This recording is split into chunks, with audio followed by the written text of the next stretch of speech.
Testing, testing, 1, 2.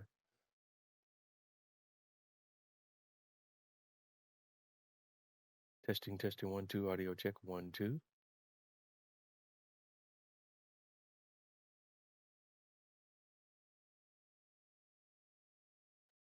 Hello, hello, hello. Is this thing on? Welcome to the channel. Welcome to the channel. Welcome to the stream. One of these things I'm going to start doing on all of my live stream episodes before I jump into the main episode is I'm going to be doing audio and visual checks before we get started. Now I fully understand why a lot of live stream shows have a little bit of a countdown phase before they jump into the actual show, and that's to kind of iron out different little things like this. But because I'm most of the time I'm just coming right into it and rolling right into it, I haven't been doing that, but I'm going to start doing that to make sure we kind of start the show off on most cases on a more stable footing. With that being said, we're going to go ahead and start up right now. And I'd like to start off by saying, welcome to the channel, welcome to the channel, welcome to the stream. Once again, live on Twitch. You tuned into another episode of Bose 831 Gaming, live on Twitch. And today or tonight, we're playing Farming Simulator 25. We're on the base game map on Farming Simulator 25. Well, one of the three base game maps on Farming Simulator 25. We're on the Riverbend Springs map. Now understand there are finally a few different maps out for Farming Simulator 25, but as it stands right now, the series that I'm working on, we are still going to continue to, at least for the moment, exist on the Riverbend Springs map. And just kind of continue with this series at least for a little while. The main map that I'm waiting on to drop before I probably consider switching up my series is the Alma, Missouri map, and that hasn't even been submitted for testing yet. It's still in the process of being built and probably won't be out until later this year. We also have the Calmston map out, and we have the Frankenmuth map out. As it stands right now, though, I'm going to continue to move forward with my Riverbend Springs series. I understand that that's pretty much mostly the main map that everybody's been playing on because those were the only maps that were available. But now folks have a few more options. And I know you have a lot of guys out there that might be saying, well, it's going to be boring because it's all stuff we've already seen. And while to a certain degree that may be true, what's constantly going to change is as more mods are released, there will be a multitude of different things we can do on that same old boring map. As I also indicated in earlier episodes of this series, I was still waiting on a few buildings to release in the mod hub that I have seen some PC players, most notably DJ Goham, playing with. But those buildings that I'm waiting on still have not, at least one of those buildings has not been released to the mod hub yet. And unfortunately, it's the main building that I want to use in the game and on this series yet. And it's by Icus Modding, and it's a Midwest. The building is called let me look it up, make sure I'm saying it right here. It is the American Midwest Shop. And a lot of Icus Modding buildings have been released to the mod hub, ironically, but this one in particular has not been released yet. And I know, because I follow Icus' Facebook page, that it has been submitted for testing. It is available on his Patreon site, but that's only for PC gamers. But that particular building has not been released to the mod hub yet for whatever reason. And a ton of their buildings have been released in the mod hub, but just not that particular one. Fortunately, in this series, though, we're not to that point where we're ready to, at least not quite yet, ready to start remodeling the farm in its entirety yet, but we're getting close. I was doing some testing off camera here and just kind of planning on ahead on where I might want to go with what we're gonna do, at least on this main farm for the interim. And I'm looking at possibly putting. Let's go over here to the build mode so we can kind of do a flyby. What I was thinking about doing was putting some greenhouses in this area a little bit somewhere, but also some of that is possibly going to be relative to how we end up placing our farm buildings as well. Is why we have a lot of dead space over here, depending on what sheds we put down on the main farm may impact what space we have available to place buildings and such.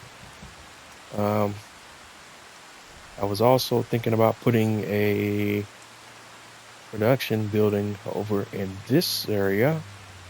Also, I did some of that testing off camera, but I'm unsure right now because I'm going to need to have a small area for placing trees to feed my sawmill, although I can probably place trees over in this area as well to help feed the sawmill and then use this area for other buildings. But I'm going to mess around with that a little bit more off camera to see what works and what doesn't work, because right now we got a few more trees we can clear out of this area to feed our sawmill and keep our sawmill going. But at some point we're going to have to put down some more trees in order to keep our sawmill going. And I think I talked about that before, but what we're probably going to do, because it takes a long time for trees to plant trees and for trees to grow, literally in-game years. So what we're probably going to do, which is a little bit of a cheat, but not that much of a cheat, is we're going to buy trees and just plant trees in our tree farming area, and then we'll cut those trees and use those trees to feed our sawmill. Because we can buy those trees for a few $1,000s each and then just plant them and let those kind of grow. But for the most part, those trees will already be fully grown and we can just cut them when we need to feed the sawmill, to keep the sawmill going. And that's how we'll kind of do that, at least for the time being. What else we got going on here? And I guess I got to get you up to speed with what we've been doing off camera. But before we get into that, I didn't even finish my full intro. Just want to say before we get started on this episode, hope everyone's having a wonderful day, night, whatever it is in your neck of the woods or in your part of the world. Once again, you're tuned in to another episode of Bose 8831 Gaming, live on Twitch, Farming Simulator 25, Riverbend Springs. We're getting everyone up to speed. We've been working contracts off camera, and that's, as you can see, we've got our account balance up to $356,000. We're now in the second phase of the month of October. Also, with a couple of other things we've been doing, as you can see, the sawmill no longer has lumber, but that's because we've collected all the lumber that we had available at this time, including the lumber that we already had stacked on our flatbed transport here, and we took those planks, long planks and wood beams, over to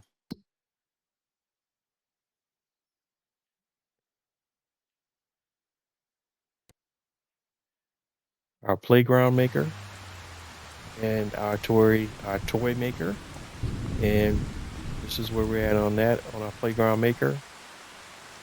On our playground maker hall, where they manufacture the toy tractor, we have 2,958 planks in storage. We need, actually it doesn't tell us right now how many more planks we need over here at the moment, but we have 2,956 planks in storage right there. And then over on the playground in storage, we supplied them with 2,200, at least that's what is currently is in storage, but we've supplied them with 3,000 planks long and 1,000 wood beam, and they're going through that right now, and they still need another 10,544 wood beam, another 5,265 long planks, and 12,000 ropes. We don't have a production for rope right now, so it may be a while before we get to being able to supply the playground maker with rope. But as far as the toy tractor manufacturing is going right now, the only thing it's asking for, it's not really asking for anything right now, so I'm not sure what we need to supply them with. Oh yeah, here we go. Well, that's the playground. I don't know what we need for the toy tractor right at the moment. It's not very clear, but we'll just keep an eye on that to see if that updates, once they go through the planks that we've already supplied. But we still could bring wood here and sell it, because you get paid for whatever you bring here. So we still will continue to bring all of our planks, long planks, and wood beams over to here and sell them here for now, for the most part, unless we see that we might be getting some better prices at some other sale points. And we'll just have to keep a close eye here on our prices menu to see what the prices are doing. But for the most part, we'll be bringing everything over here to kind of make sure we keeping all of those projects adequately supplied. And right now, let's see what is carrying the best price on the wood beam. It looks to be the Grain Elevator Museum is paying 5,800 on wood beams there. Hello. All right, got to keep that on the brain. Let's see here. Now, what about the other two here? And I'm also thinking about, even though we're using the mini sawmill right now, we might go ahead and place a regular sawmill at some point so that we're getting the best production rate on our lumber. Because right now we just put the mini sawmill down because of space limitations, but we also still want to be considerate of also making as much money as we can. So we may reconsider that. Let's see if we can find a sawmill that has a small footprint, and we can place that down and instead of the existing sawmill we have right now. I just don't want to lose any material in the process, because I can't take the wood that's in the sawmill out of the sawmill. So I want to make sure that we exhaust our existing production before we do so. In fact, that might be where we go here. While I'm thinking about that. Oh, let's go back to the prices menu here too, because I'm doing one thing and thinking about another here. All right, the best prices we have on planks right now looks to be where? Let's see. It looks to be. All right, come on, buddy. Work with me now.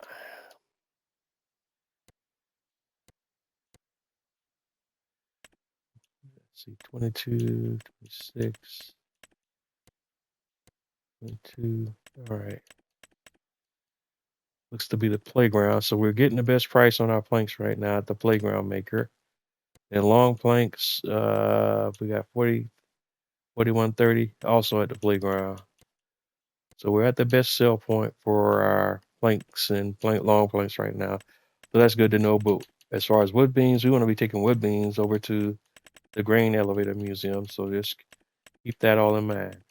All right, but tabbing back over here, let's hop back over to the main farm. And I wanted to hop into the build menu real quick and see, as far as sawmills go, what are our best options on how we want to put stuff down. Sheds, silo extensions, construction, container, tools. Some of the factories is selling points, new houses, their factories.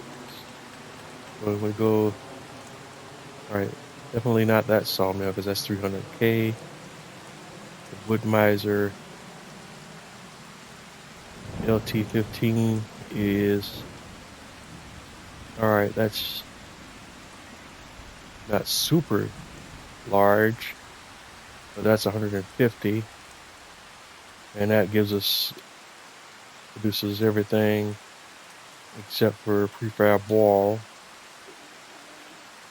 The $300,000 unit has a much smaller footprint though, but it produces everything.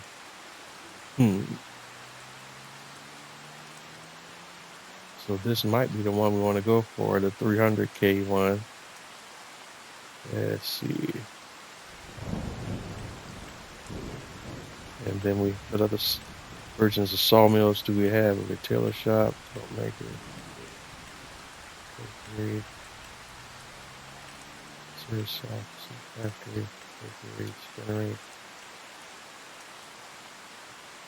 grain mill. And those are the minis. Great processing unit mini, oil mill, spinnery. That's the mini sawmill that we already got in place. And I don't think we have any modded ones. There was another one in the mod hub that I didn't install, but it looks like I might want to go back and take a look at that one. But I didn't really put that one on because it has such a large footprint. So we got another modded sawmill here. It's 50K as compared to the other one that was 150. And then we got the $300,000 one that does prefab wall. But do we have anything that really demands prefab wall that would make us want to invest in? Okay, this one doesn't turn very well either. But do we have anything that requires prefab wall that would support us investing an additional $150,000 in a sawmill just to get prefab wall produced? Not on this map per se. So this $50,000 facility might be the one we want to go for here to replace our current sawmill that we got, because that's 50K versus how much did we pay to get this one going? This one was let's see,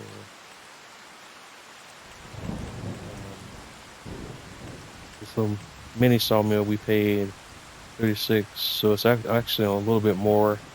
All right, yeah, then that's definitely what we're going to do. In fact, we're probably going to put that building in the same space where we have this one at right now. All right, yeah, I think that's what we're going to do. So we're not going to feed any more wood into this sawmill for the moment. We're just going to place it in the staging area here until we get our sawmill replaced with the larger facility or the standard sawmill. So let's go ahead and get all our logs together so to make sure we don't accidentally feed the sawmill any more wood. All right.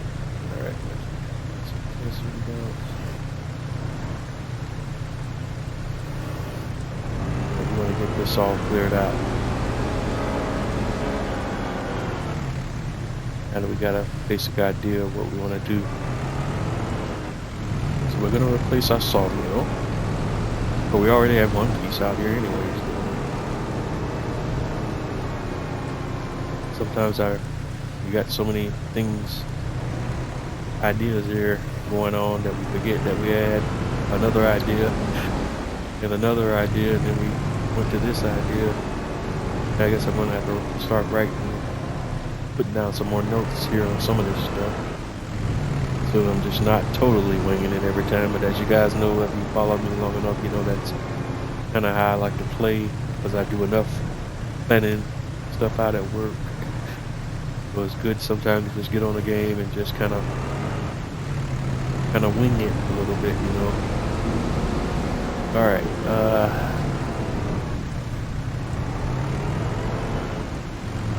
We got that piece, and let's get this piece out of the way. But we're gonna go ahead and let the sawmill produce and exhaust all of the wood that is currently in storage, and then what we'll do is we'll replace this sawmill with a larger facility so that we can get the best benefit out of our wood production here. least for right now.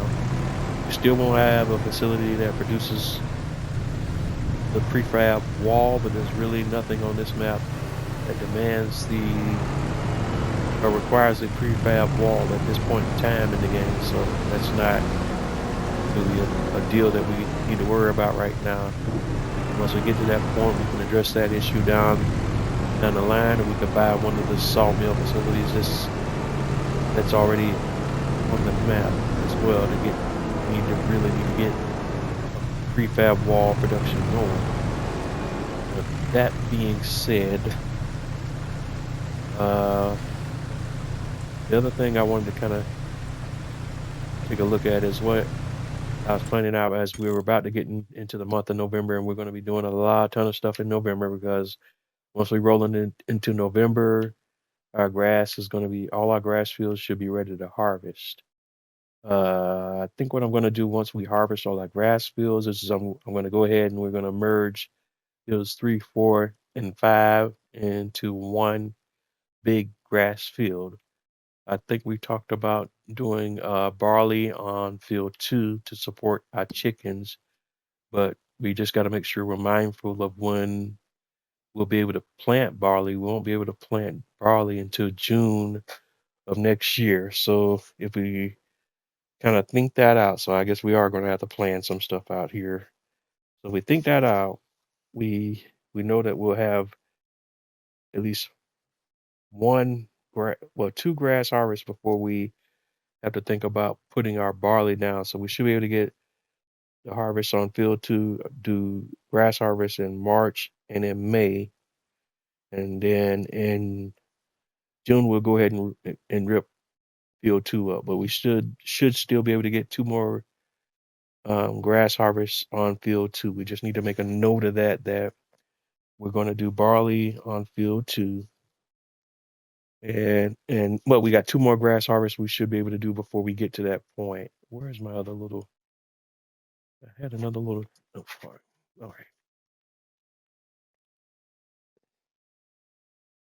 And I guess we do just got to start planning, putting down a few notes here and there for our farming simulator series here going forward. So yes, let me make a note of that.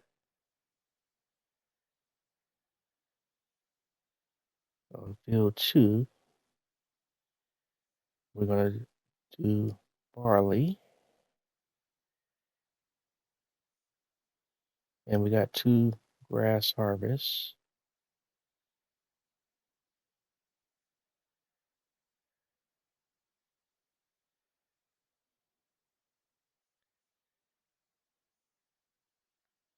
And the barley will be planted in June. We got 2 grass harvests prior to. That's one thing we want to do. And then we're going to merge 3, 4, and 5.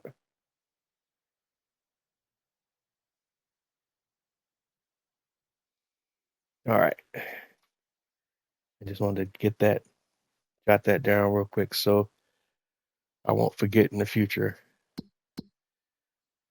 All right. And like I said, we've been working contracts, at least those that are worth working. I wanted to get into some of these root harvesting contracts, but they pay very well, but they're just entirely too slow. I tested in doing this one on farmland. It wasn't 91 because they kind of reset when you reload the game a little bit, but there was one that we had on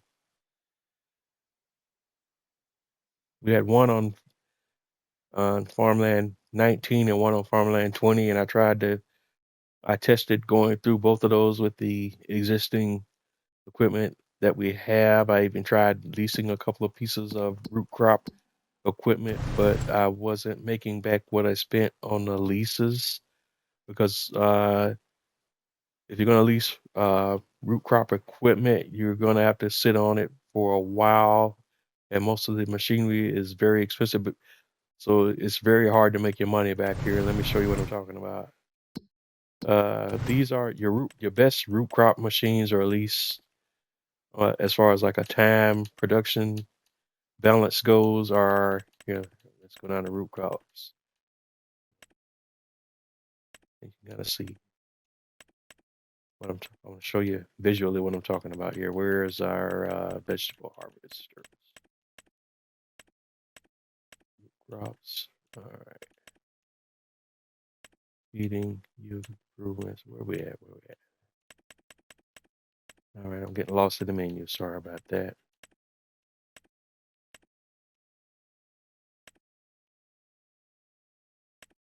All right, vegetable harvesters.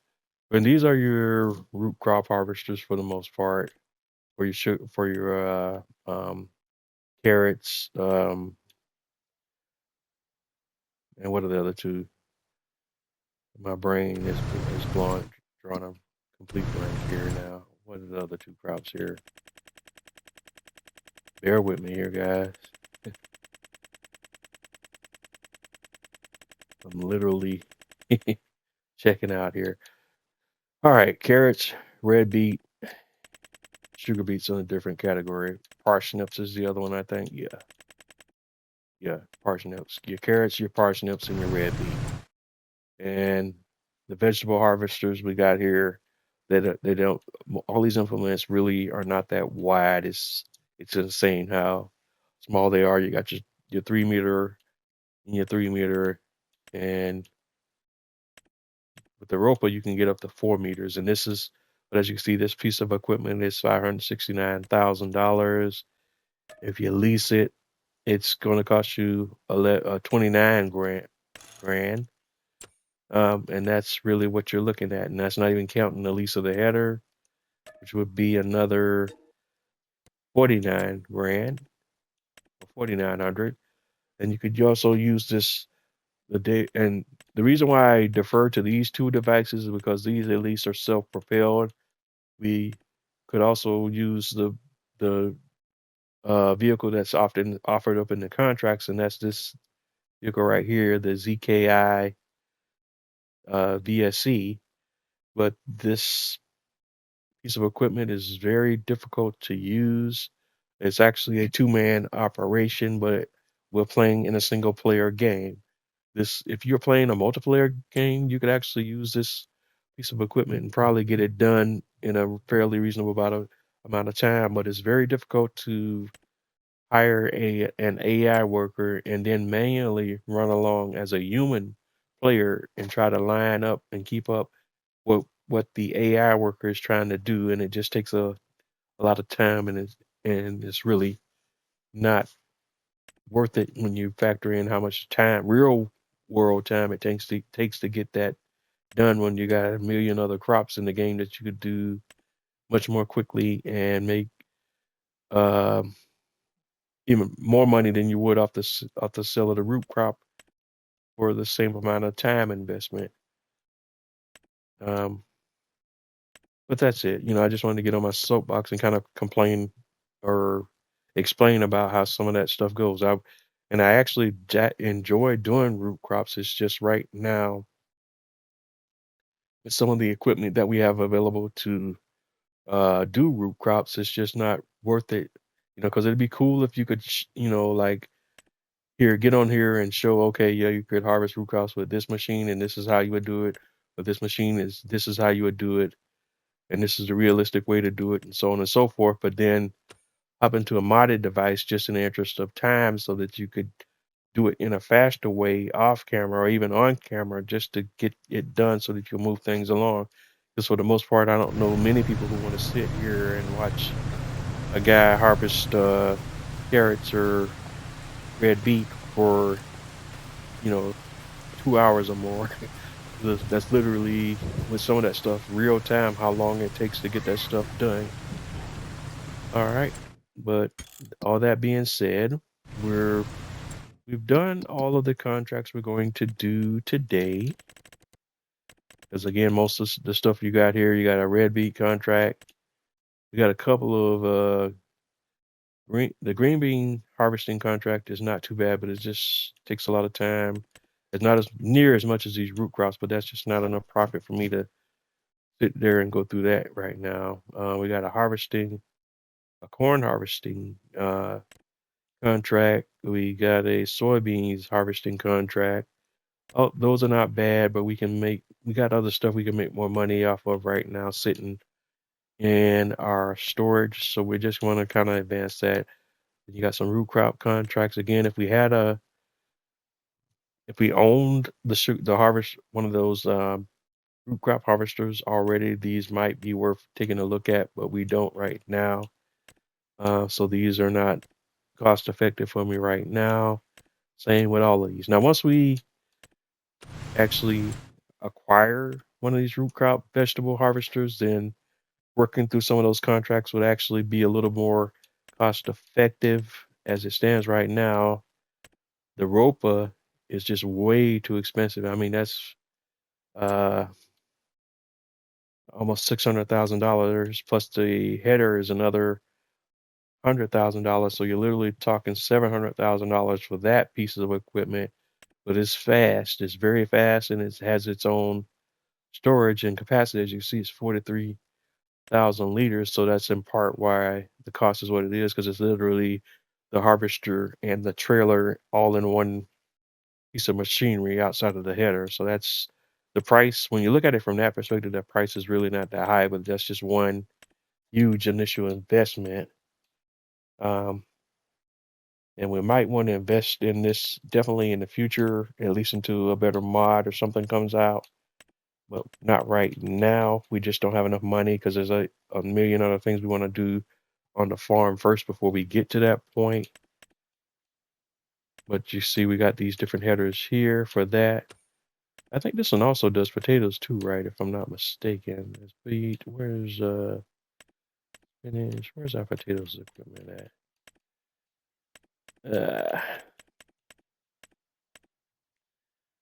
Vegetable platters,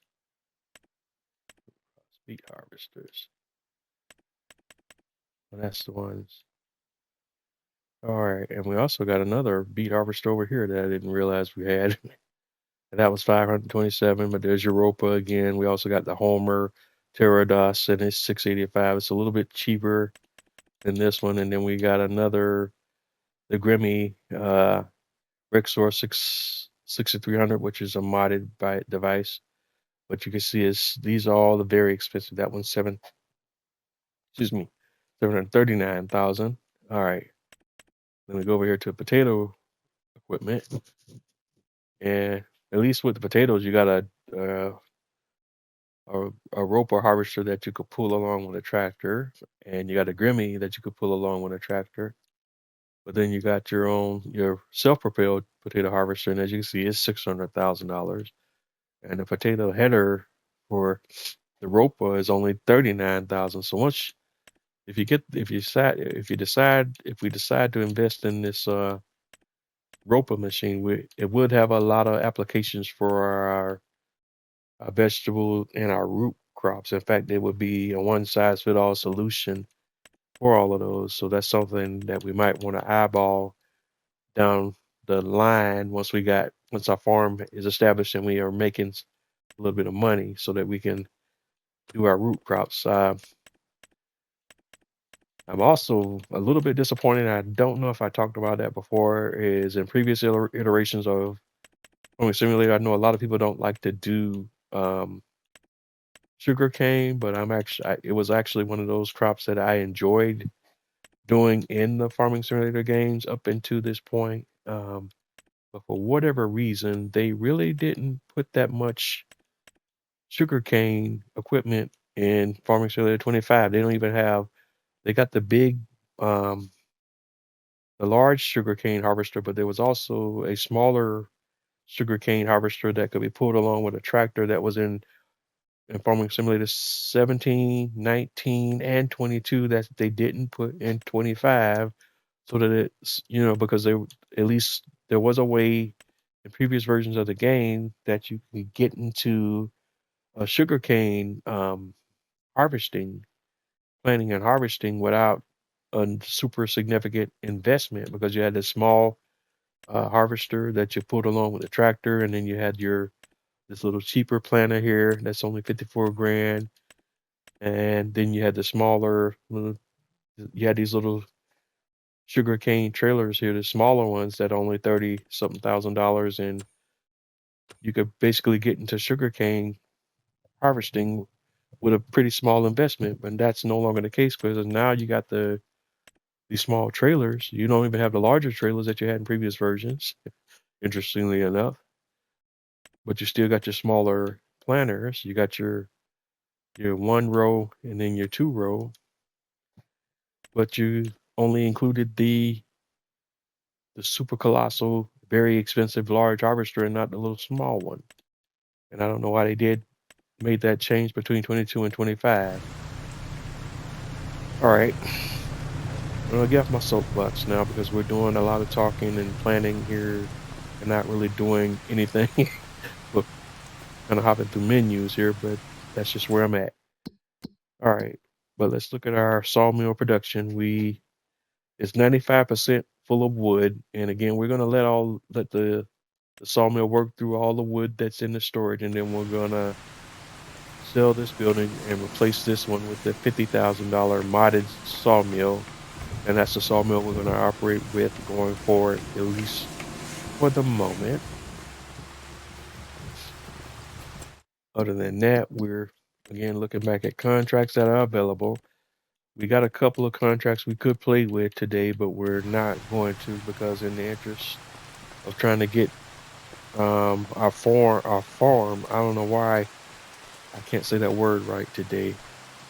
In the interest of trying to get our farm advanced and making more money, we want to go ahead and advance time and get towards harvesting our grass and selling some of these silage bales that we got here. And I also got a few mods that I want to go over here once we got enough money here because there are some more facilities we are going to put on our farm as well to kind of start making more money and speed up some of the processes that we have going on right now. All right, so we're into November, and the first thing we want to do before we do anything else in November is we want to go to the prices menu so that we are clear on what we want to do as far as making money going forward here. Now, I know we had a load of wheat, but I don't think, and we don't sell wheat until December, right? Yeah, but we should be able to sell our silage bales right now in November, if I recall correctly. So let's go over here to silage, and silage draws its best prices. Oh, well, that's changed too, hasn't it? Now it's saying September. What the heck? That wasn't all right. So that's changed from what it was when I last looked at it. All right. Huh. So I could have. All right. I could have sold the silage bales a long time ago. Then I guess. But I could have sworn it was showing November because that's why I was sitting on them. December. I'm almost sure it did. That's the only reason I was sitting on the bales that long. I would have sold them already. That's disappointing. All right, because now it's because between the difference between 215 and 221 is kind of significant when you're talking about per bale. All right. Well, whatever the case, we're gonna go ahead. Let's see. First of all, let's see if we got anything going on interesting in the shop that we want to look at. All right, we got a. Is that a square baler? Is that a square baler or a round baler? That is a round baler, but it's a a baler and wrapper at the same time, so that is something to consider. And this one does. It only does one size bill, though. It only does the small 125. Excuse me, there, the 125 centimeter bills, but at $55,000 on sale, that might not be a horrible price point. And as long as we're still going to be in the silage bill business, although we're going to hold off on that because there are some other ways we can get to silage right now that we're going to address here in the not too distant future. All right. With that being said, let's go ahead and get some of these silage bills that we have sold. So we want to go here, and what am I looking for? Grassland. And we go to Billings, Transport, and we're going to go to our trusty Ponge SPX 816 bale trailer. Make sure it's set to auto load. And we're going to lease that bad boy. And it's sitting at the shop. And then we're going to hop. Turn you off. Then we're going to hop in one of our tractors here.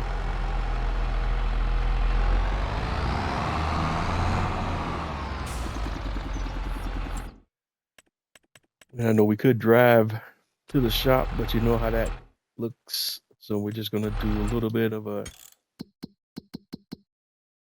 cheat here to get right over to the shop. And we're going to, if I can do this here.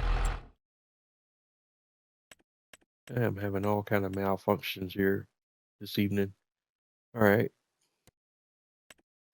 And reset to the shop is what we wanted to do there. And there we are. Also of note, while we got this here, we got this car that we leased at the shop. Work on plowing contracts. I'm actually going to, well, no, we'll leave it here for the moment. But I'm probably going to, I just got to make sure that we don't hang on to that too long either, so that we're not getting hit for leasing charges on a plow when we don't really need. Well, we'll go ahead and return it, because even it doesn't cost that much to lease that plow. So when we need it, we'll definitely lease that plow for working plowing contracts, because it's much faster with that piece of equipment versus the equipment that they provide us with when we're doing plowing contracts. So return.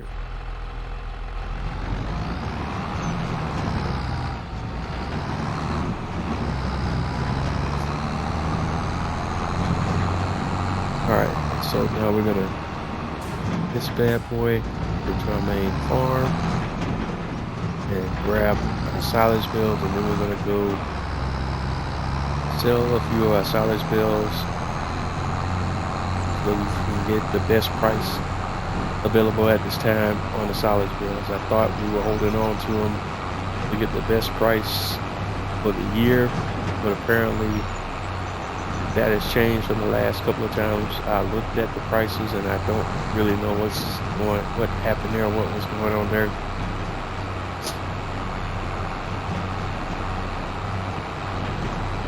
Because that menu was showing November for a long time. I know it was, and now all of a sudden it's jumped to an entirely different month, and I really don't know what happened there, or why did that change.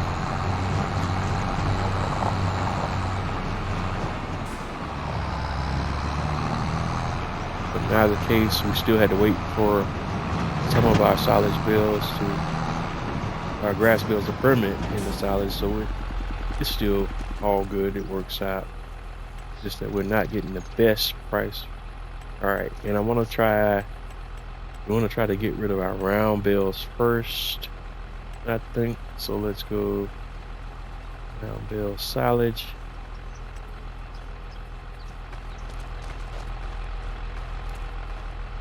And let's load them up.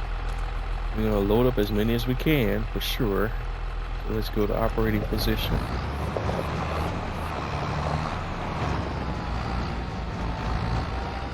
We're going to load up as many as we can.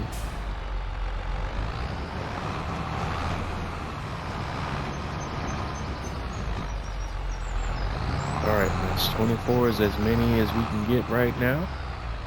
And we're going to go to transporting position, and then let's take a look at our prices menu to see what is our best sell point now.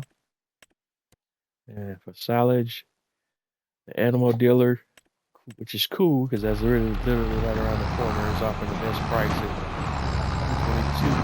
Let's go sell this to animal dealer.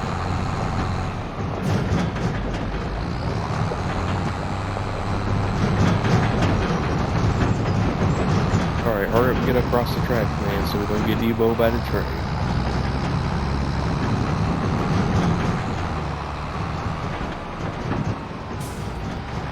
or T-bone by the train for you folks that are not familiar with the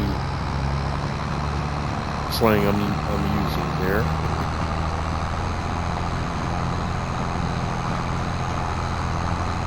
Our next stop is the animal dealer.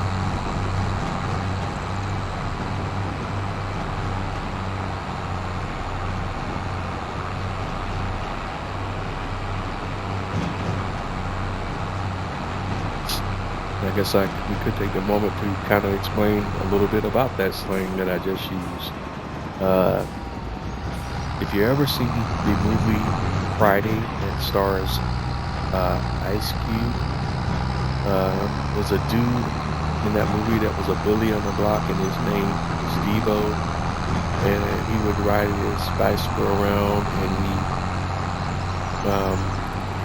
was a big bully, and he garnered a lot of amusement from walking around and just punching dudes and knocking dudes out. So the street slang here about Devo is getting knocked out, and it just is kind of a way of saying, okay, when something gets bad, you get knocked out of the box or just straight up knocked out. So the slang is, okay, you got Devo, which basically means you got knocked out, which implies that something bad happened, something that was not good for you, and that's where that whole bit of slang comes from, more or less. So what it means. All right, so we got our bales here. We're gonna do unload bales. Get my bale trailer lined up here, right? Because we're kind of not lined up very well right here. Sell these bales.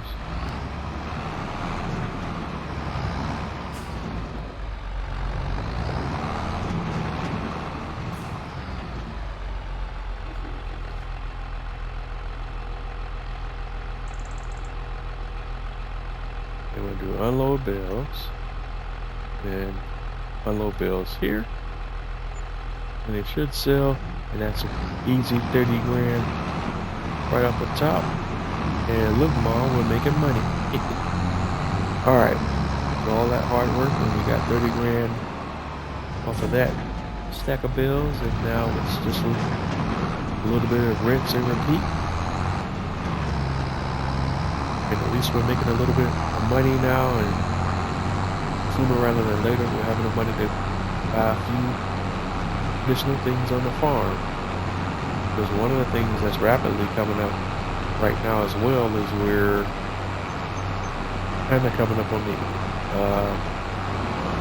the end of the life cycle on a couple of our tractors, or at least one of our tractors. This tractor is not too bad because it only has about 18.5 hours on it, but I think our other tractor is rocking close to 50 hours, so kind of get to the point where it also might be a good idea to go ahead and trade in our tractor and replace it with a newer version of the same tractor.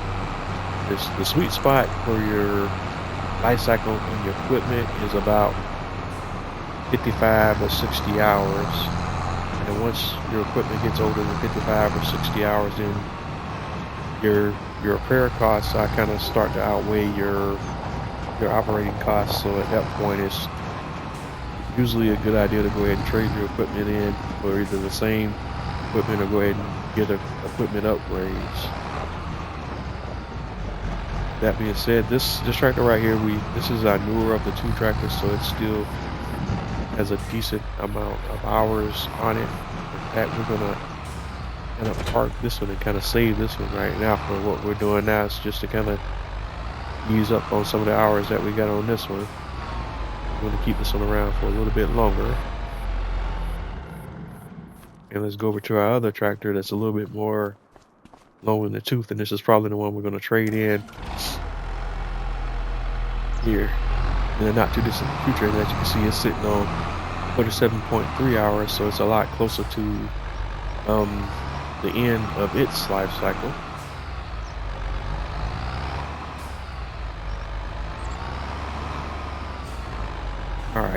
we're gonna get that, get smack up, and we're gonna go back over here to our bale storage. We're gonna grab a few more silage bales. We got one already sitting out there. So let's reset our trailer, set it back on operating position. Go ahead and grab this one bale we got already hanging out there by itself. And then let's grab some more bales out of the storage. Let's see. And we're still working with the round bales first because we want to go ahead and get them out of the way. And then we'll circle back around to our square bales. But we're going to go ahead and, for the most part, empty pretty much all of the silage bales we got in here, because we're trying to get to the point where we're making a profit right now. And so round bale silage 5,050. Let's go ahead and bring all of them out. And so right now we're just bringing out as many silage bales as we can. We want to start with the round ones, and then we'll circle back around the square ones, but we're pretty much going to sell up on them right now. The silage bales.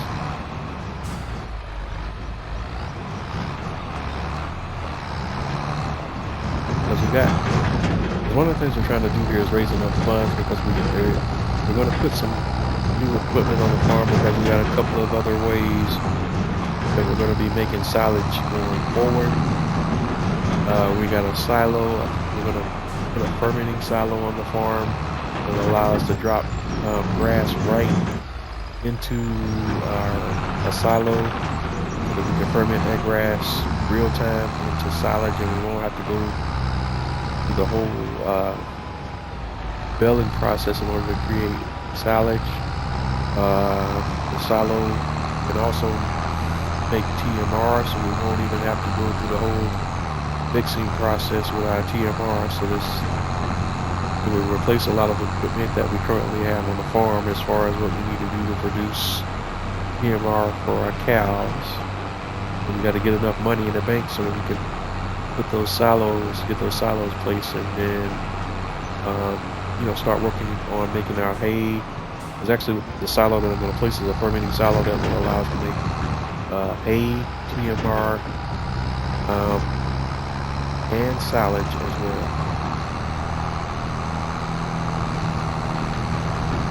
We still will need a baler for making grass bales, of course. But it won't be a requirement that we have to do wrap bales and do all some of the other stuff that we've been doing every harvest cycle with our grass fields. So we still need our bale storage and so on and so forth, but we just won't have to go through all those different processes to create silage bales and everything else that we've been doing up to this point. Alright, so let's go here. And again, the same process. We want to do unload bales. Unload bales here.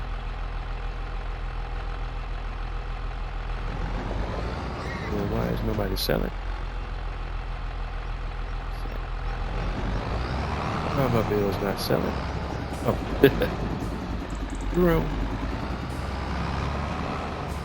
I'm in the wrong place. What a novel idea. But it helps if you come to the right place to try to sell your bales. Kids, don't try this at home.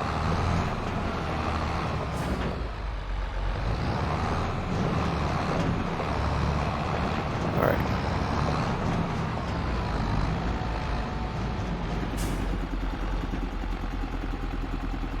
So, unload bales.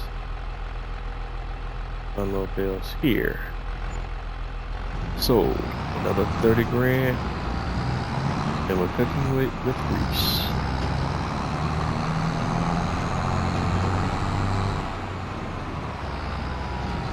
And we're up to our balance in our account is up to a wonderful $15,000. almost $420,000, $16,000. So it's a wonderful thing. So we're gonna head over back to our main farm, grab another load of silage bales, and continue to sell what silage bales we have on hand right now. We are going to keep 1 or 2 silage bales around because we still may need 1 or 2 to fix PMR for our cows, at least in the interim, until we get our fermenting silo in place. But other than that, we're gonna sell just about everything we got right now.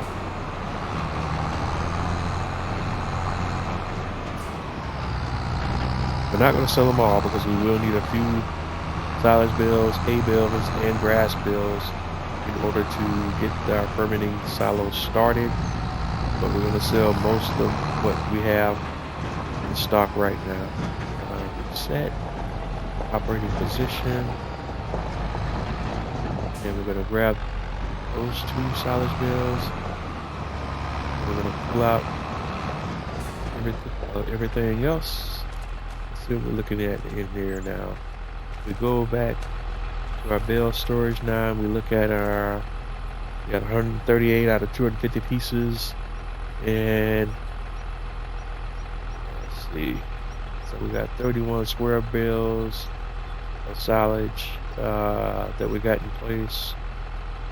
We got 49 6,000 liter square bales, so definitely we can make some money off of that. But first, let's see round bale hay. Others, we got 5 pieces. I don't know what those are. Oh, well, no. You know, the 2 of the others are the 2 mineral feed pallets right there.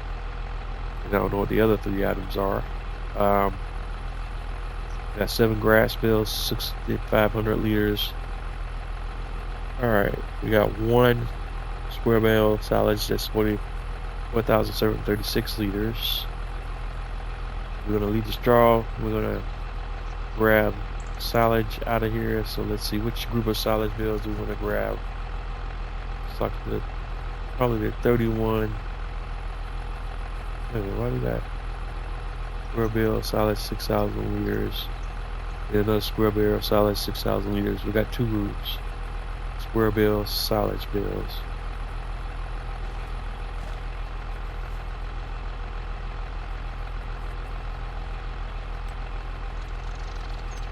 Square bale, round bale, hay, pallet mineral feed, round bale silage. So we got 3 of these. Are these liftable? No, they are not. And is that all of the round bale silages that we got? It appears to be. So we're going to go ahead and sell them, and then we're going to come back and sell the square bales. I don't think we can mix them. Let's go sell our round bales silage, and then we'll come back and sell our square bales.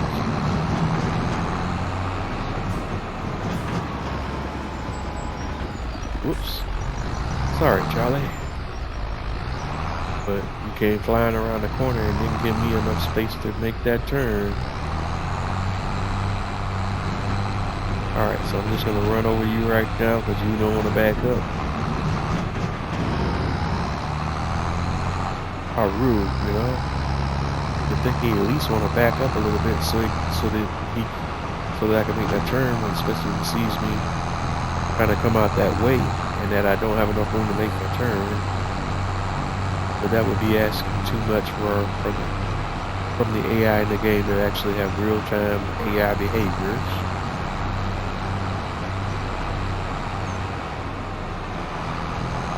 Alright, yeah, we're riding around without our road beacons on. Alright. Maybe that'll help with alerting the traffic. I don't know if it actually will or not, but at least that's my head canon.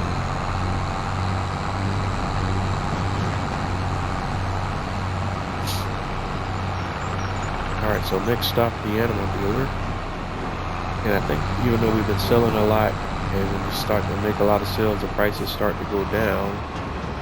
This still should be the best price point for selling our bills right now.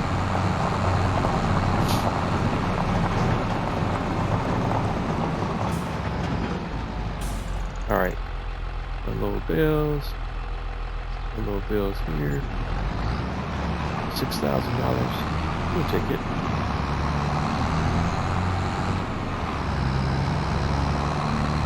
Alright, we're up above $21,000. Now we're really cooking.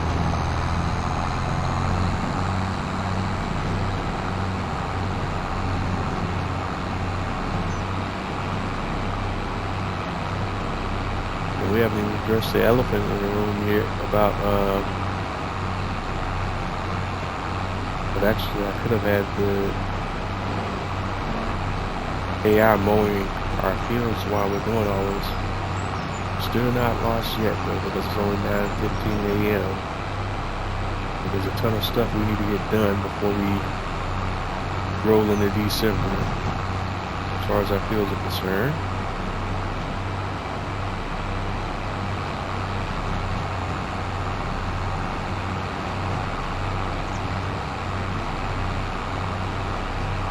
But I kind of wanted to get this done first anyways, because if we get our fermenting silo down, then there'll be some different things we want to do with our grass that we harvest from our fields, because we could literally drop that grass right into the fermenting silo and we don't have to worry about baling or any of that other stuff. So that's kind of why we wanted to wait a little bit before we jumped into mowing right away. Because we still want to, we won't know what our primary objective is yet until we get those silos in place. All right, so now we want to pull out some square bales, silage, and silage 6,000. All right, and let's pull them out from the group of 31 pieces first. Alright, and so let's reset the trailer and then set it back to our oriented position. And let's see how many of these square bales we can get holding onto the trailer at one time.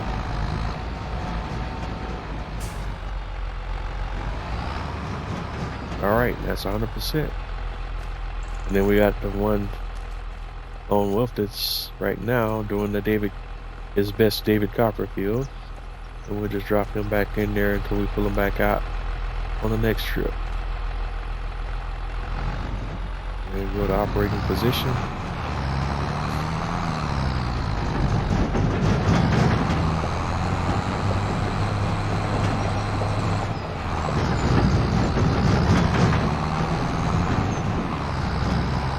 And then we're headed back over to the animal bin.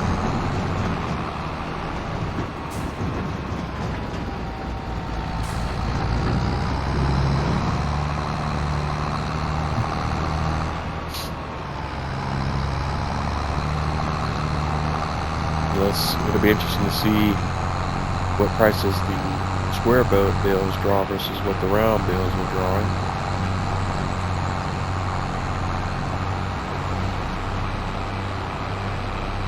Because all of the square bales we got are all 6,000 liters.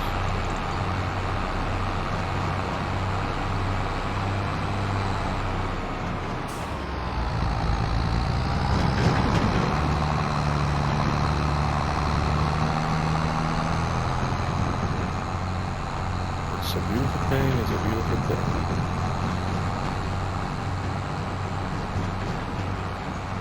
And I think it's kind of cool now to see that a lot of the stuff we've been working on up to this point in the series is all starting to come together now. And now that we're finally getting some cool mods into the mod hub, Farming Simulator 25, which finally starting to get somewhere on the game here, and we'll be able to do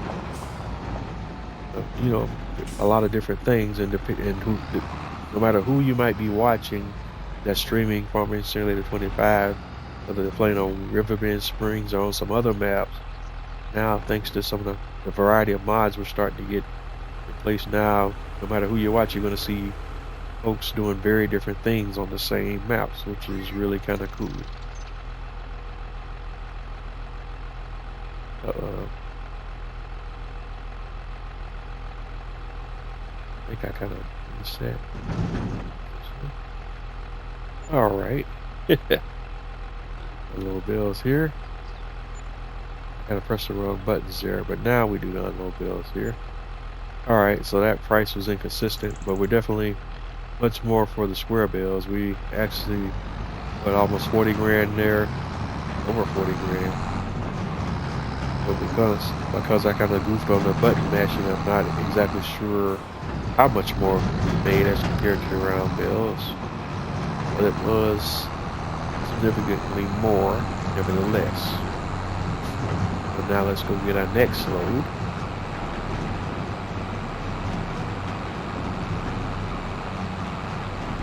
And we're sitting on 455 grand now. So we definitely got enough money to place that sawmill. I just gotta wait for the sawmill to exhaust all of its stock before I can place the new sawmill. And I don't know exactly how long that's going to take. We may get to that tonight, or it might happen on camera. At this point, I'm not entirely sure.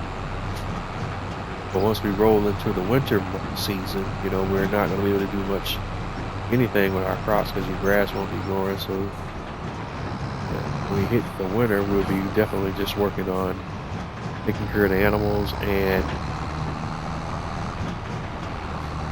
going through our logging operations, because that's really the main business that we have going, that's going on during the winter months, for the most part. All right, so let's go ahead here. I'll back over to our bill storage. We're looking for the square bills, 6,000 liters, the second group. We'll go ahead and pull them out.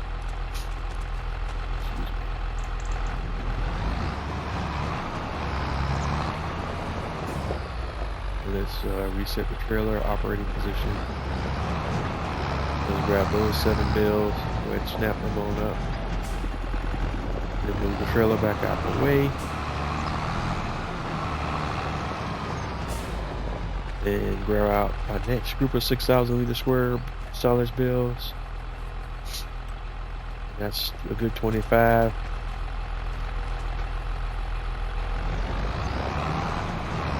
And rinse and repeat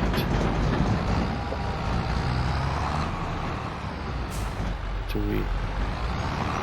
we're sitting at 100%. Now these elliptical ones are not. I'm not sure. They are not. So they will stay put until we come back. And I guess now would be great time to take little screenshots. I'm gonna go ahead and add a heads up display.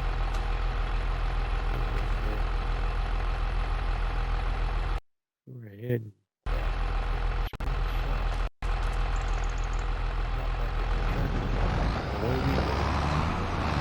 I don't really need the GPS right now, we know where we're going right now.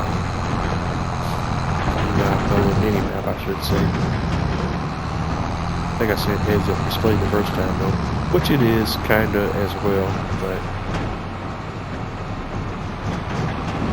be a little more precise with our terminology, and that's our mini map. Excuse me here. Apologies.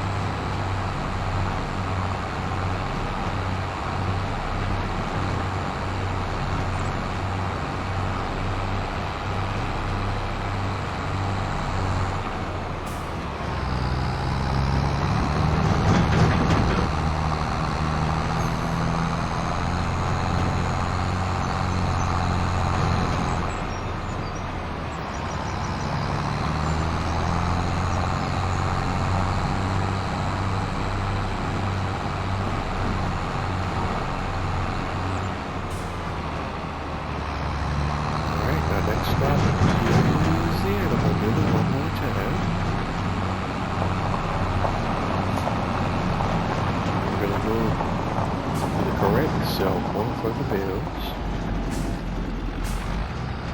And once again, we're going to do unload bills. Unload bills here. Alright. Good. That's interesting.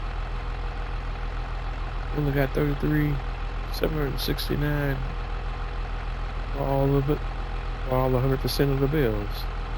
I thought we got more than that on our last sale. And we split them up. I'll have to go back and watch the tape on that.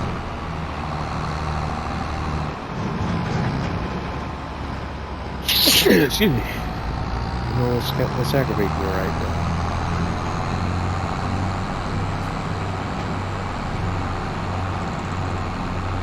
And of course, I don't start sneezing until I go live.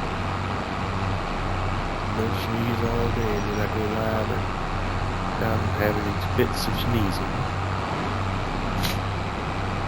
And my nose is all of a sudden running.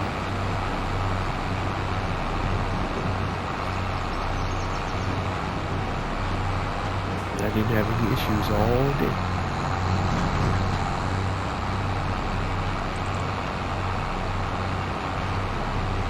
It's interesting. Alrighty, in a moment here, I'm going to have to take a quick break for a quick bio. And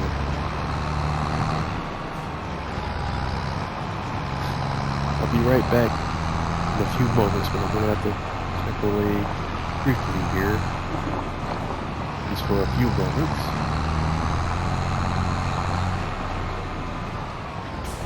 First, let's go ahead and get these bills grabbed up and set, already positioned.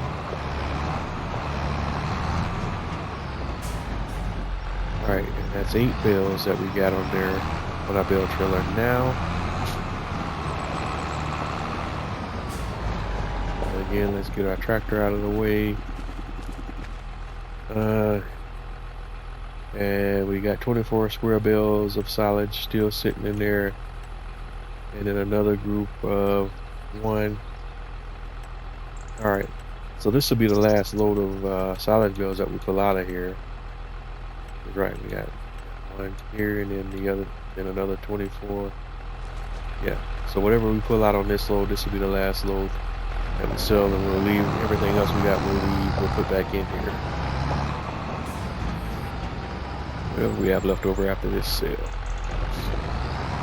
Alright.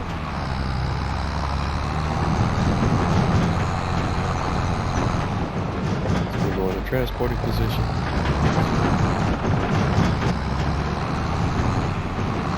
It's a fairly decent haul. We made up to $489,000. We haven't even gotten to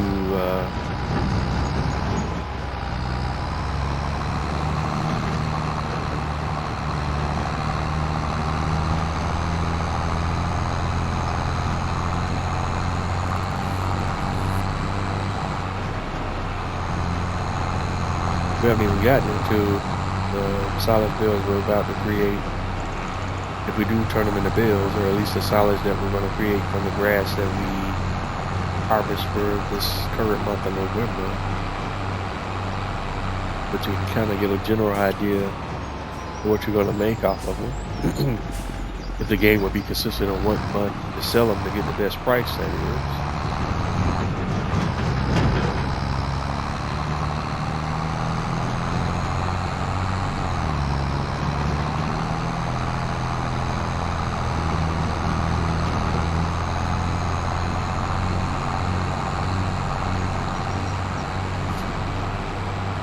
Now, in case this is our last load that we're going to sell for November, and I think that's the last thing we're going to have to do before we get over here and start mowing. But we may take a good hard look at where we want to go ahead and put that fermenting silo mod that I'm talking about down on our farm. And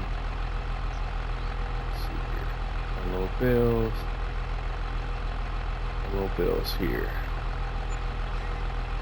And again, another 33,769. I'm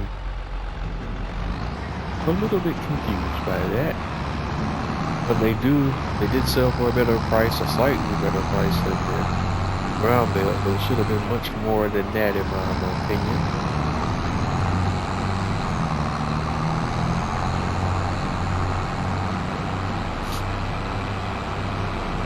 Alright, so we're up to now $520,274. And again, in this series, I'm trying to refrain from taking out some loans, but like I talked about a couple episodes ago, I want to get into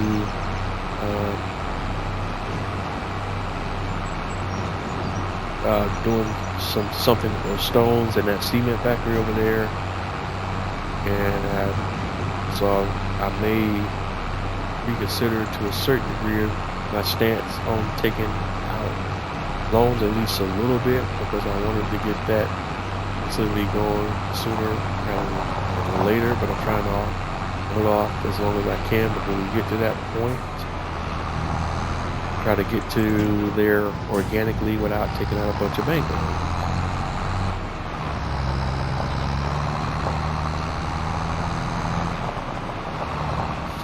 But I'm still thinking about that, because mentally I'm still nothing around if I want to reconsider that stance and go ahead and take out a loan, get that one started. I did test that a little bit off camera, but I wasn't totally satisfied with the results that I got.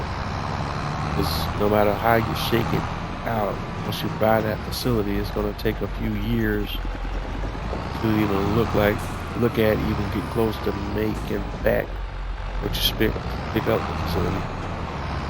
And that's fairly realistic, because that's going to be the same way for most of your productions. You're going, or any capital investments, which is really what it is. And even in real life, you kind of invest in a business, and you're investing in the most cases, for the long haul, and over the long period of time. You play the long game over a long period of time. That's when you run your business well. You turn things around, and you start off, on the losing side of things at first, but then if your business is successful, you turn that around and you start to make a profit. So to that degree, that's all right. That's just the issue with the cement factory, is I just don't know how long I would have to run it before I start to be profitable. And it's not going to make a ton of money, because that production doesn't make a ton of money. It's not one of your high profit margin productions. But it's just something that I want to have running in the background while I'm doing all this other stuff, that it could kind of come in every once in a while, load up a few stones, drop them into production, and just keep it moving. And I'll have that money coming in on the side in the background. First of all, I'm gonna go ahead and step away real quick, and just bear with me, and I'll be right back. I'm gonna also mute the mic so that we're not picking up random noise. And when I come back in, I do a quick audio check, because sometimes this thing can be a bit temperamental, but we'll get that worked out. And I'll be right back with you. Just hold on for a few minutes.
All right.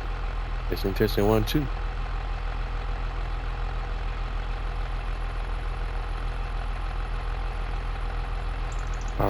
Okay. Looks like we have audio, and I am back. And again, apologies for the inconvenience. But sometimes, as we all know, nature has a mind of its own. All right. That being said, where are we at right now? Let's see. Where do I want to go next? Let's take a look in our build menu. We want to go over to our factories. And let's take a look at the facility that I have in mind here. And this is the mod that I'm talking about. It's by Omatana, and it's the fermenting silo, and it's available on your in-game mod hub in Farming Simulator 25. I was kind of on the fence also about where specifically I wanted to place this facility. In fact, we're kind of gonna. I'm also in the mind that we are gonna move or replace our existing silos as well that are on the that we have right now on the farm, and we're gonna place down Omatana's farm silo on our main farm as well, and that way we'll have a lot more options about where we want to store all of our materials going forward on our main farm. I actually kind of want to place this right here, but I got a stump I need to get rid of before we do it here. I don't know if I want to have it. I did do some testing off camera, and I didn't like, because you kind of want to be able to wheel your vehicles in this area. Well, I didn't want to have it on the road because sometimes I want to be able to drive through this area without having to roll over the silo, or at least the loading point for the silo. So here, let me place it. Well, I guess at the end of it, well, no, once I place it, I don't want to lose. If I don't have to remove it, and move it down the line, I don't want to risk losing everything that's in there. All right, yeah, but we are still of the mind that we want to place it right here. I just want to make sure it's a little bit off of the main road, so that my vehicles can still pass through, and we don't have to pass through over the loading and unloading points for the silo. And it should be like a side, like a side track. Again, think of it like how you would operate your train tracks. Here's your main train track here, and then you have a crossover and a track that goes over to the side, or whatever you want to call it. Now, there's a proper term for it, and I'm ashamed of myself because I'm a avid railroad guy, model railroad guy. I should know all those terms for the different types of railroad tracks and everything else, but again, my brain is malfunctioning right now. But anywho, so we got the fermenting silo, and let's hop in here and take a look at what we got. And this is our second production change now. So now we have 2 production chains that we own.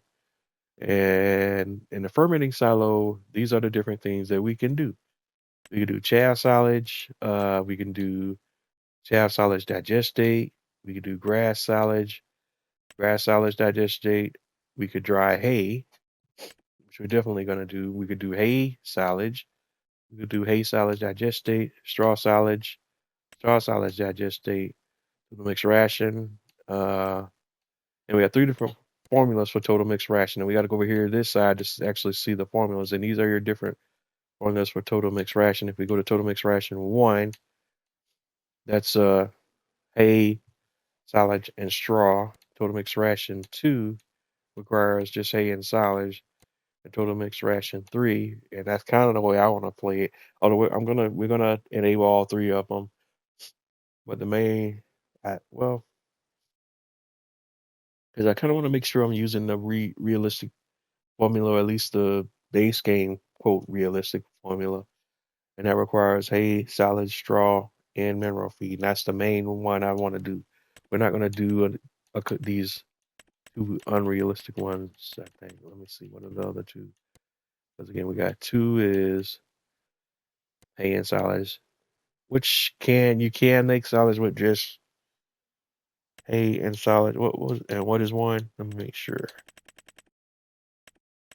It's just not going to be very efficient. Excuse me, TMR. I'm thinking solids.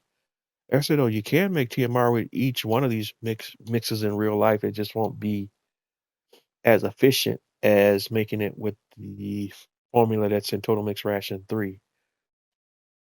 So we're going to enable all three of them, actually. We'll do that one. Hello, Junior. We'll do that one. And we'll do that one. We're going to enable all three of them. But again, your most efficient TMR is going to be the one using ration 3. That's the one that's going to be the best for your cows. In fact, she kind of has them lined up right. This will be your least efficient to your most efficient. All right, I didn't even realize that because she's very familiar with how this stuff all works in real life as well. So from there, we know we're not going to do anything with chaff. So all the chaff mixes we're not really worried about. We're definitely doing grass solids. We know that. And I'm going to turn on the digestate formulas as well, because we can always come through and grab that as need be. We're going to do the hay drying because we need hay for every formula that we have turned on. We want to do hay silage. We're going to do hay silage digestate. And we're going to do straw silage and straw silage digestate. And silage goes into every one of these other formulas here. And hay goes into every one of these formulas here. And silage goes in every one of these formulas here. The only thing that doesn't is digestate, but we will have all of these being stored, and we'll pull out what we need when necessary. We'll pull out digestate, and digestate can be sold. And if we tab over to our prices menu, let's see. Well, I don't think we have a sell point for digestate, but we can use digestate to fertilize our fields for free when the time comes as well. So that'll be another free or natural cheap way to fertilize our fields. Actually, we don't have a sell point for digestate. So we'll just have to store our digestate at some point. We may put down another silo for storing digestate exclusively, or we'll get a vehicle or tanker or something and put our digestate into that storage as needed. And we can always turn that on or off as well as necessary. All right. So going back to that production. Let's see, we got everything turned on here that we need. And all right, and we want to go to our inputs. We can input chaff. We don't have a bunker, so we're not going to have too much in the way of chaff right now anyway. So we're not doing anything with any of the chaff mixes, but we're about to get a ton of grass. We're going to turn some of that grass into hay. We're going to be producing hay soon enough, but we're also going to drop hay bales into this silo, because I do believe this silo takes bales as well, but we'll test that to make 100% sure here in just a few moments. We also got to drop straw, silage, and water in here, all of which we have bales for. So let's go ahead and get that out of the way right now. Let's get this baby fired up and see what we're working with. All right, so first and foremost, let's go grab a few silage bales. Reset our trailer first there. All right, square bale silage. let's do one at a time right here until we know what we're working with. Let's do one round bale hay. This is liftable. Cool beans. We don't even have to bring it over to the trailer. We could just drop it right over in the silo and see what we're working with. Go ahead and drop that bad boy in there. Boom. And there's our first hay bale. And so it's going to work. So it does take bales. So with that in mind, we can go ahead and pull out the rest of our hay bales. Let's go back, square bale silage. Let's go ahead and pull out these square silage bales first.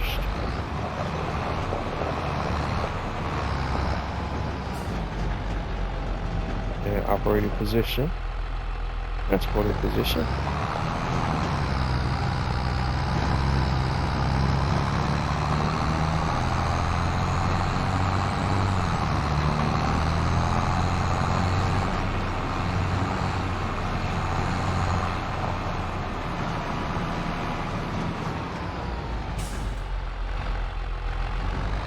Now, one other thing we're going to need to work on also is a silo where we can create our pig, or our production where we can create our pig food, and that's also down the line. All right, so we drop all our silage bales in here. Now let's go take a look at what things are looking like right now. So now we go back in here.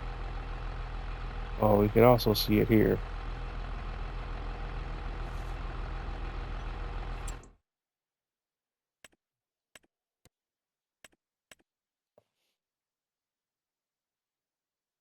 So now we got we have hay, we have silage, but what we're missing is our straw and our water, of course. And we'll get to those momentarily. Let's reset our trailer.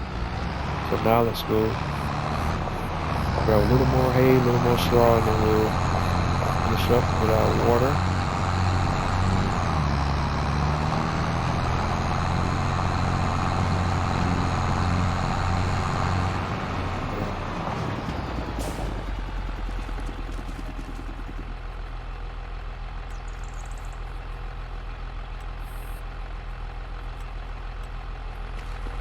All right, so there's a couple of straw bales. I'm gonna go ahead and grab those.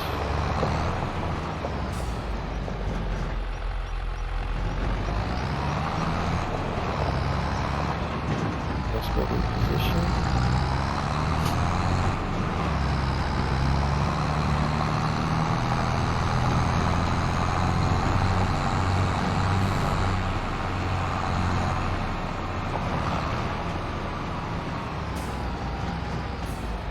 All right, and the same deal. Let's go ahead and drop them in there.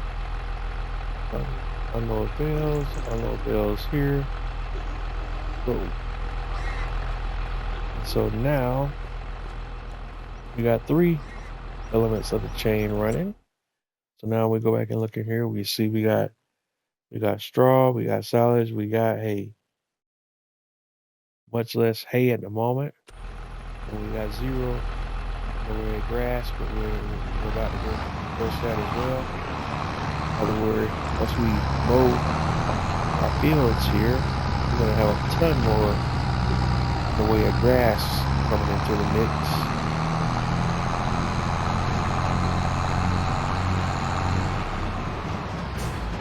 All right. So next up, let's go grab grass.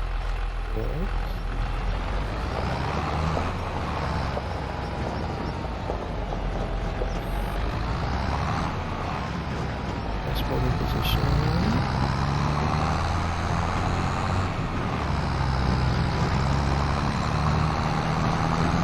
This is pretty cool, guys. We're finally getting some production here going on the farm. This is just the beginning of a lot more things we're going to be doing on this main farm, especially as far as production chains are concerned. All right. So now we have our grass. We're producing hay. We got our actually we gotta set our change output mode hay to distributing so that it can feed our grass silage.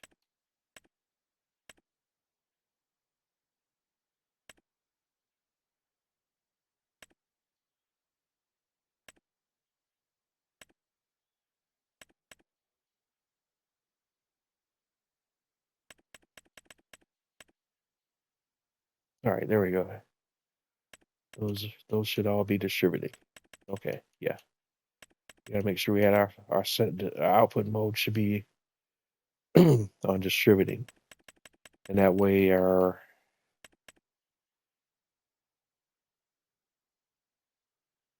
what materials are we missing here now? It says we're missing materials. It should have hay and silage available as well as straw. We got all those items available. Storing. All right, so I'm a little confused by that. Because they're all saying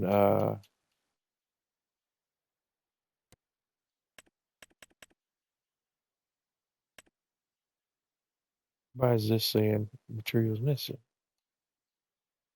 Oh. Okay. I feel like such a knucklehead right now. All right. So we got our production started, but there's still one more element that we need to provide so that all of our production chains are happy. And at least in theory, but we won't know 100% sure until we provide that particular resource. So let's go grab our water tanker, which already has 7,000 liters of water. And I'm going to bring that over to the facility as well.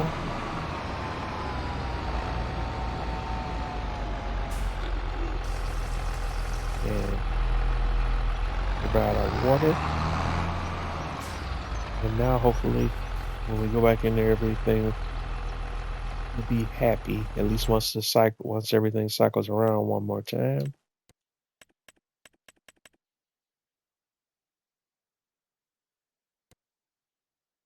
All right, we still are not seeing a happy face with our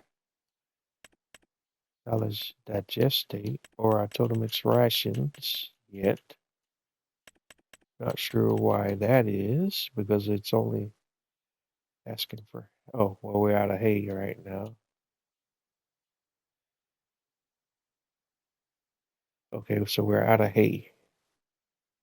We've already burned through all of our hay. Okay.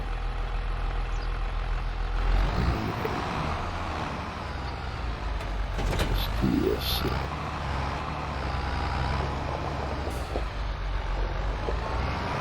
Do we have any more hay bales?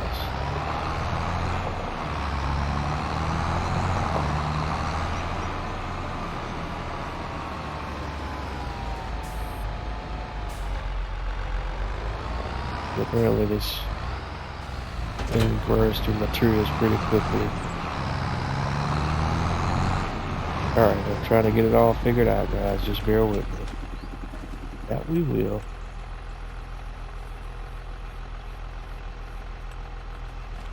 Alright, let's pull out our hay bales. I thought we had them already in there, but I guess we didn't. Set. Operating position.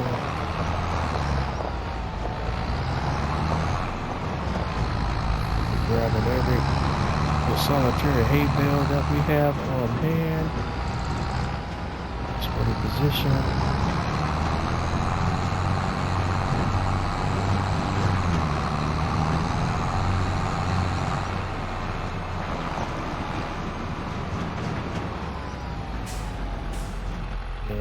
Ammo bells.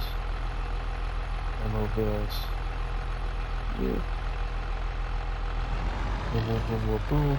And hopefully now we're on our way.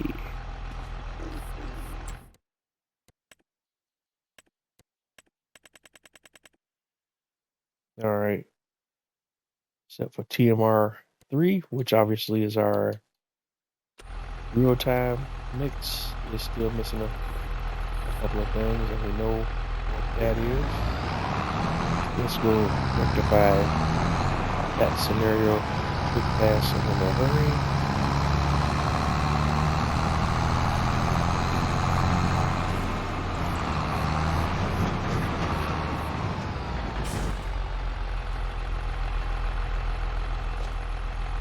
But in order to do that, we're going to need to grab a different piece of equipment. And let's go grab our bell spikes, strap,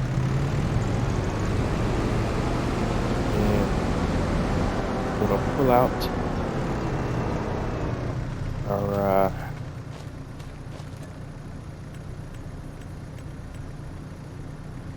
mineral feed pallets.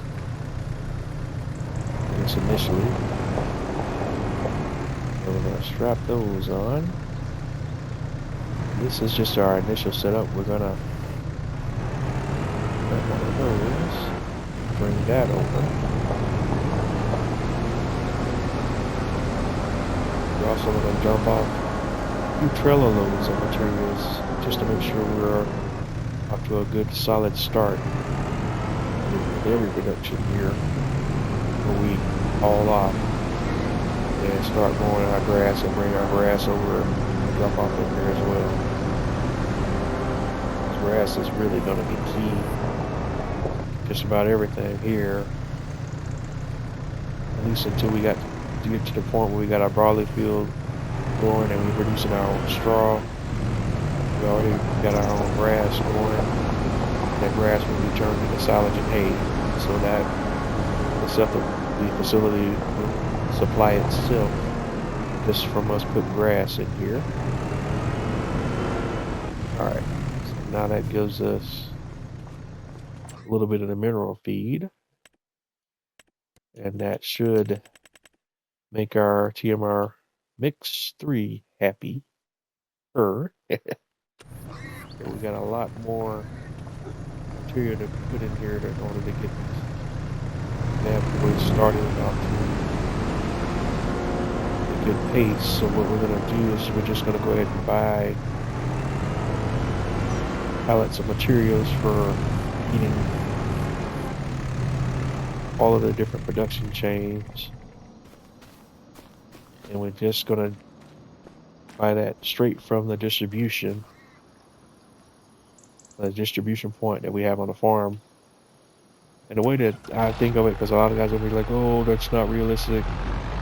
Well, yes and no, because the way you can kind of write that off, at least as far as if your storyline goes, is it's just simulating you going to the shop and picking up the materials you need and bringing them back to the farm. You're just doing it in game from one specific point, but you can say that you're simulating doing all those things. But in the interest of time in the game, you're just using that facility to simulate all those things in one step. And that's what we're going to do. We're going to go ahead and grab a couple of trailer loads, and it's not free, so you're still paying for it. So there's that as well. See Daisy. So let's start by grabbing a little bit of all the materials that we need. I'm going to do a couple of trailer loads of each, starting with our mineral feed. You see that cost us 15 grand right there. So this is by no means free.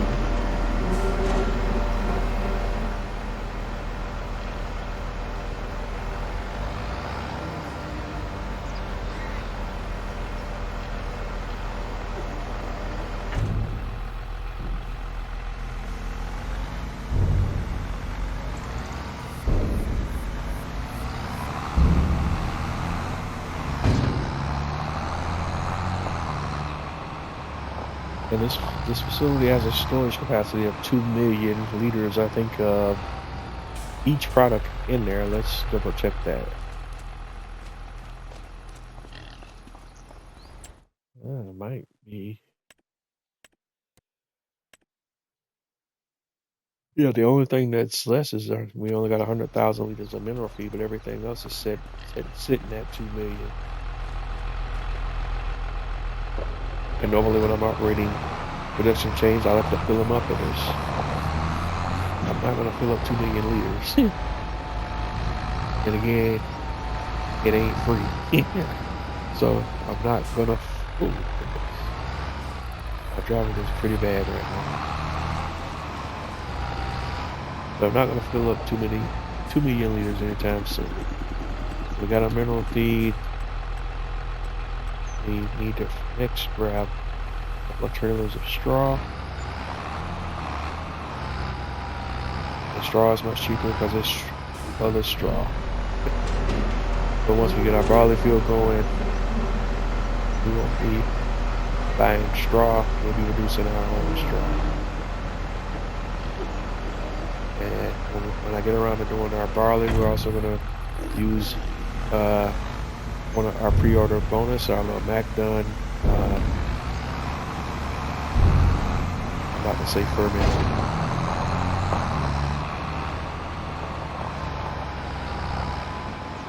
I can't even think of what the device is called now. Man, my mind is just really all over the place now. But let's just pull up in the game. Good gosh.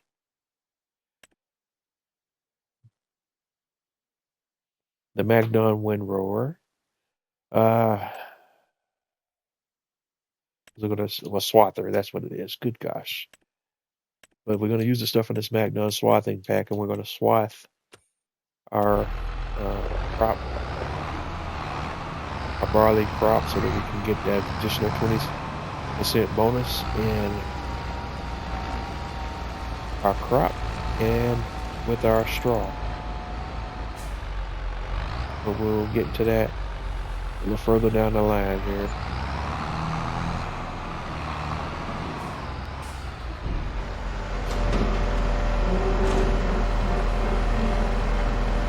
Alright, there's our 2 loads of straw. I don't know why I'm running around in circles when I could just kind of back up, but I sometimes struggle with backing up straight. Yep, case in point.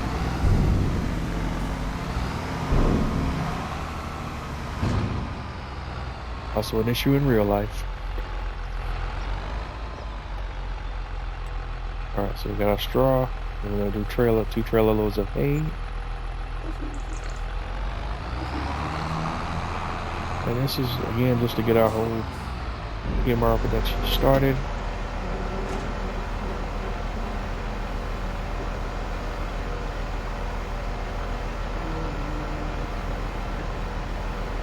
This is so we can also store TMR here.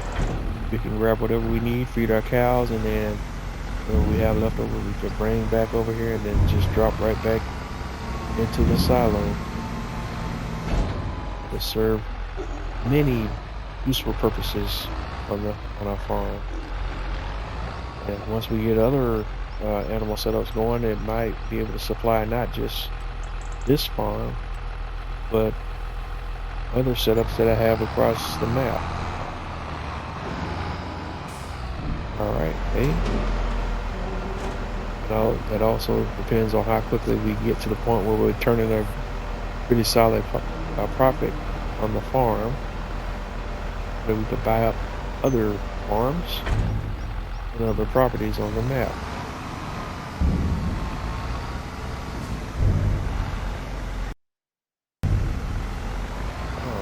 All right, man. I didn't realize how quickly time flies when we're having fun.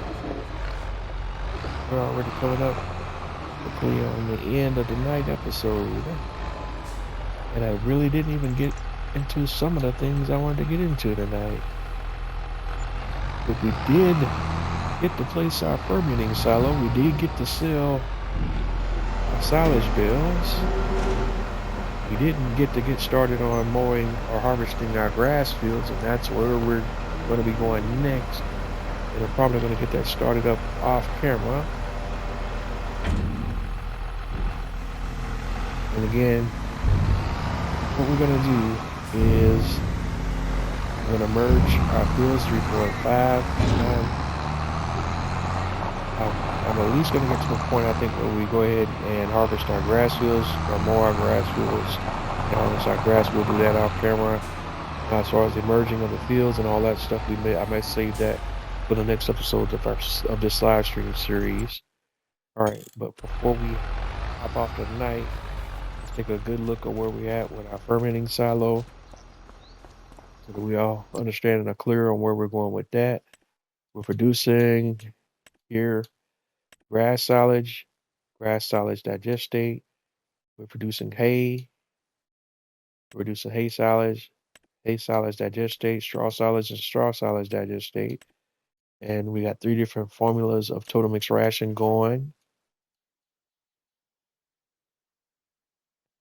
And we can see we got 39,000 liters of total mix ration. And we got outgoing products. Look at there, boy. We got 145,000 liters of hay already going out. We got 4,966 liters of digestate out right now. 57,532 liters of silage and 41,267 liters of digestate at the moment. So we're rocking and rolling now. I'm very happy with what we have going on there. In fact, we're going to go ahead and grab a little bit more water here. Drop some more water into this facility so that we're not running low on water, because water seems to be the lowest input we got going right now. So we're just going to keep feeding this facility as necessary to produce digestate, silage, hay, and so on and so forth. Again, one more look here. These are our outputs coming out of here. We got digestate, hay, silage, and total mix ration. And the silage and hay is going right back into the mix for the TMR. But we can also sell those off as individual products if need be as well. Alright, let's go over here and grab some water.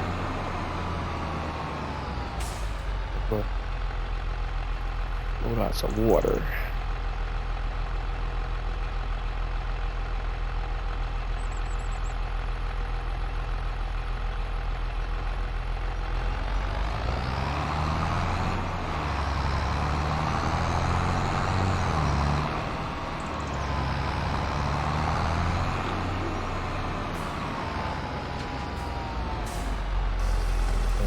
Water, and it's starting to look like it might even be prudent to go ahead and put a distribution point on the map so that we could just fill that and then automatically distribute water, so that we don't even have to use a tanker and haul water in between the facilities on the farm that demand water.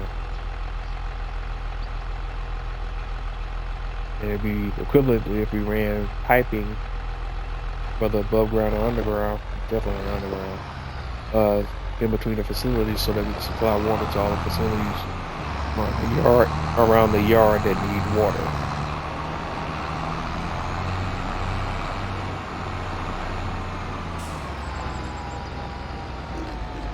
And I think there's another mod we got for that. Well, there's a couple, but there's a couple in particular that I was looking at that we now have in the game. One of them I didn't even realize had that functionality, but I was watching a YouTuber kind of go over the features of the mod and didn't realize it also had a water distribution functionality as well. In fact, let's go here in the shop menu. Do we have time? No, we do not. All right, we're coming up on the end of tonight's episode. I want to thank everyone for tuning in and checking me out tonight. You've been tuned in to another episode of Jose 831 Gaming live on Twitch. We're playing Farming Simulator 25. We're on a Riverbend Springs map, which is the base game, one of the base game maps for Farming Simulator 25.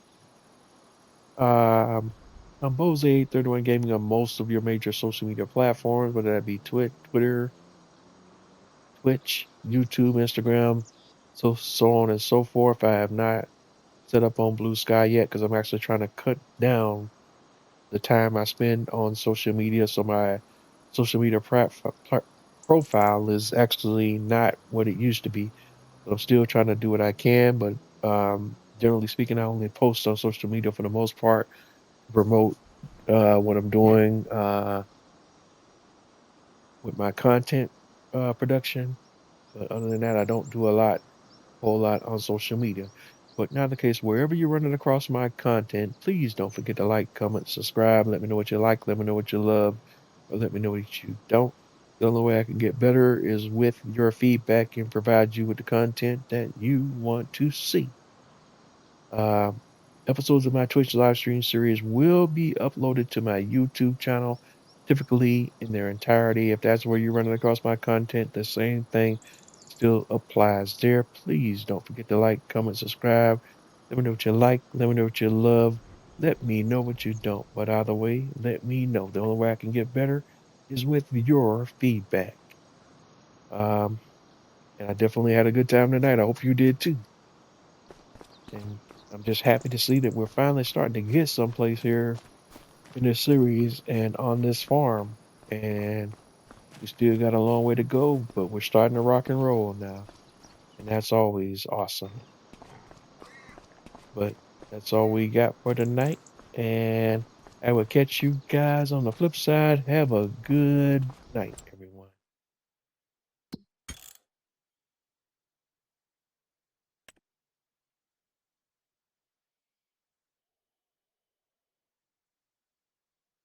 Should we go ahead and save before I hop off? And there you have it.